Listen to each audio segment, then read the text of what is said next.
আপনারা আরো জানেন, বর্তমান সরকার ক্ষমতাসীন হওয়ার পর থেকে বিদ্যুৎ এখন আর যায় না, মাঝে মাঝে আসে।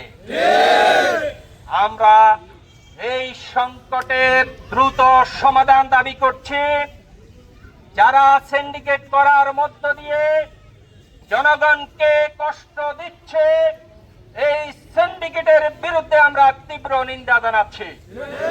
আজকে আমরা গ্যাস সংকট, বিদ্যুৎ সংকট, বিদ্যুতের বুতুড়ি বিল সহ দ্রব্যমূল্যের ঊর্ধ্বগতি রোধে প্রধানমন্ত্রী বরাবরে সারা বাংলাদেশে 11 দলের পক্ষ থেকে স্মারকলিপি প্রদান করা হচ্ছে। তারই অংশ হিসাবে আজকে আমরা ফেনী জেলা প্রধানমন্ত্রী বরাবর মাননীয় জেলা প্রশাসকের মাধ্যমে স্মারকলিপি প্রদান করব। এখন যারা আমাদের সাথে এসেছেন, আপনাদেরকে এখানে অপেক্ষা করার জন্য অনুরোধ রেখে আমরা নেতৃবৃন্দকে সাথে নিয়ে